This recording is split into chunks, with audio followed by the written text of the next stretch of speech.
on the News Channel 5 network. This is the Plus Side of Nashville. Hi, everybody. Welcome to the show. I'm Tawanda Coleman. You know, the holiday season can be the most wonderful time of the year for some, but for others, it can be the saddest. We're going to talk about dealing with the loss of a loved one during the holidays and what you can do to help those who are grieving right now. But that's later in the show.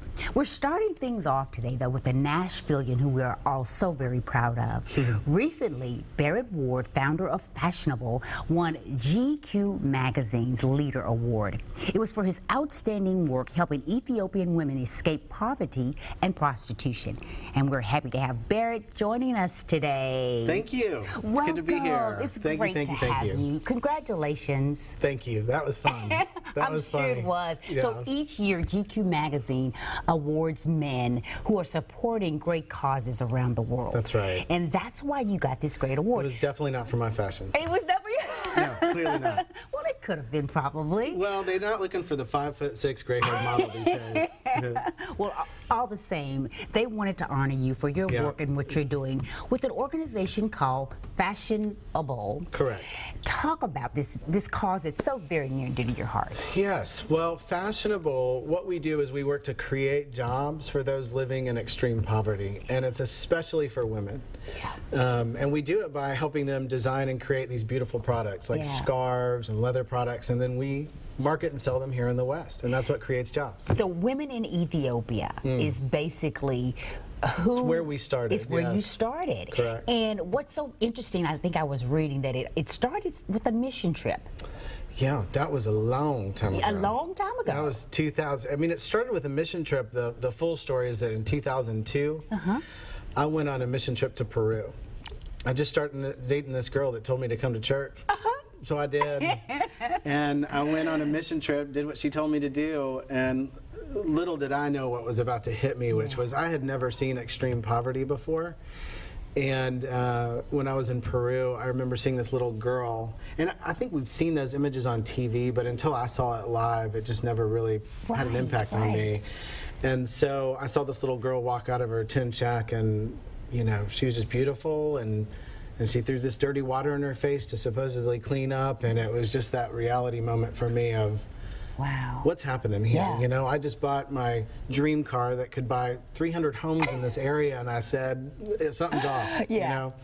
So I came back and moved to Africa 8 months later for just a few months, and that's kind of what started the ball rolling of a life engaged in Africa. That's so funny. You quit a corporate job, Barrett, to move to a country that you knew nothing about, really. You're right, I didn't know anything What were your plans to do once you got there? I didn't have plans. Is that okay? I had no plans. I actually kind of, that was kind of that seminal moment for me when I went to Peru that kind of put me on a path to figure out what I was going to do next. So the only plan was to be and to figure out what was next in my life. And when I went to Africa, we went to Ethiopian and Kenya.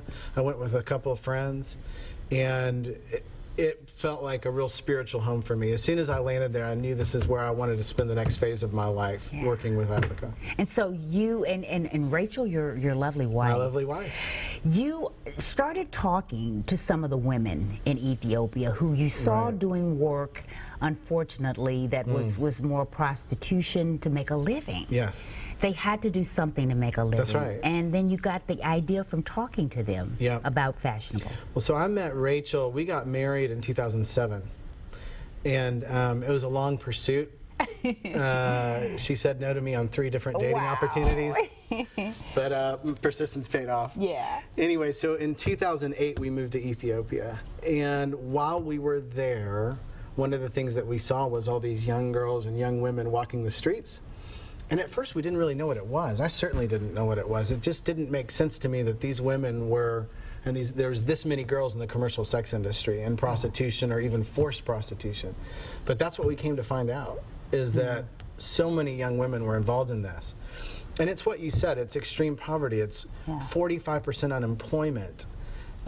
Forces women to make really awful choices. Now, the thing that I have to confess is I had an image of what I probably thought prostitution was in the beginning. Yes, I think everybody does. I think they do, and it was kind of a slap in the face when I started sitting down with the girls, because you hear their stories and you realize, just like you do when you always hear someone's story, it's different than the prejudice we might want to put on it, you know? And one of the women I met told me that the reason she started going into prostitution was to save her sister from breast cancer. And so everything changed at that moment. And so it went from maybe what I had perceived as a salacious lifestyle to women that were instead making heroic and great sacrifices for their families and their loved ones just to sustain themselves. And you wanted to help them do something that wasn't going to feel like charity. Right. It was going to be a job where they could make money. I mean, the thing that we continually heard from them is yes, charity helps us get on our feet, but we need a job to sustain ourselves. And so when Rachel and I had moved there, we were there actually in charitable purpose, which I think is critical to help people get off their feet, right? But sometimes where charity should stop and economic opportunity should pick up, charity kind of continues and can even make people more dependent than they were in the first place. And so that really became our heart, is how do we figure out a way to empower these women to have the dignity of a job. And so that's where we picked up FashionABLE. And FashionABLE creates beautiful, beautiful products. Thank you. I love some of these scarves being how you started out. Look at these. They're incredible. These are all inspired from African designs. And we have a local team of designers. Amber Lehman, a stylist in Nashville, helped us create the line, and Mary Virginia Frist and Jordan Duncan. It's been a collaboration of Nashvillians that have made this happen, for sure. So you got scarves. You've also got leather products. Yeah, a little passport wallet. And look at that clutch. Isn't that cool? Nice? I love that. Look at that. How about it? That is really nice. Well, I think that's the thing, is if we were going to create a sustainable business for the women in Ethiopia, it had to be products that weren't just kitschy or one time, but something that were actually really beautiful and cool and would continue to sell well. I want that tote. Well, girl, you can have it. That's all you had to say. Here's your tote. No, look at this. Look at this. Isn't that this amazing? Incredible? Yeah, the craftsmanship is beautiful. It is beautiful. And the beauty of it also is each of, like the scarves, have a woman's name on here and a little bit of her story, which is so nice. And so when you buy these products, you know and you realize who you're helping. They also have blankets there. Well, I want to talk about learning when you had won this award. I know GQ award. You probably, you're so humble. You didn't think that you were doing anything that was, out of the ordinary. But how did you learn that you won the award? It was an email. Just a friend of mine that works over at Creative Artist Agency here in Nashville, Judy Ann Williams. She had emailed me and said, I got some news for you. You won a GQ award, to which there was mass confusion in my mind, as all my friends would affirm. He should be the last guy to get the fashion award. And then she went on to explain that it was for the work that we're involved with. Wow. And so what did that entail? What did you win?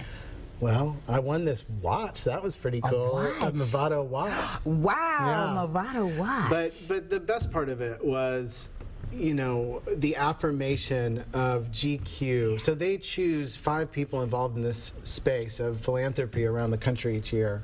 And they have this philanthropy ball that we went to.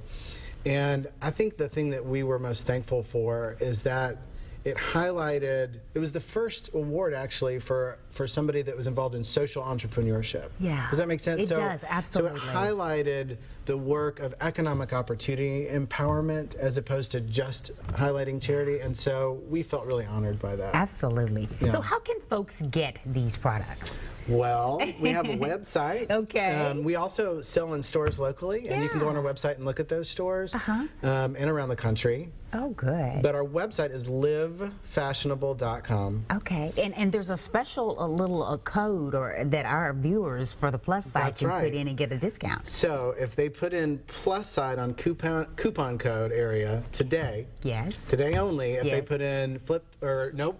Plus Side.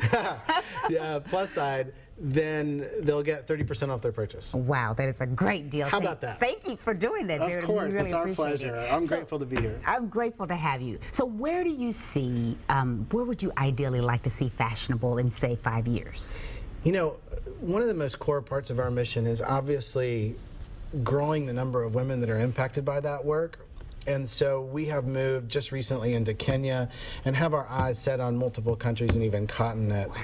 But I think for us, one of the most important things is that the story continues to get told well, that people can understand and identify with the people making these products. And I think that's why it makes such a great gift product, is because the story that comes with it helps give it meaning. Yes, you know, it it's not just a product, but it's a product with meaning. Absolutely. And so our goal in 5 years is to continue to see that education happen, that people in Africa or developing countries, they want to partner with us. Yeah. You know, they want to work alongside us to create great things, and that's the story we want to tell.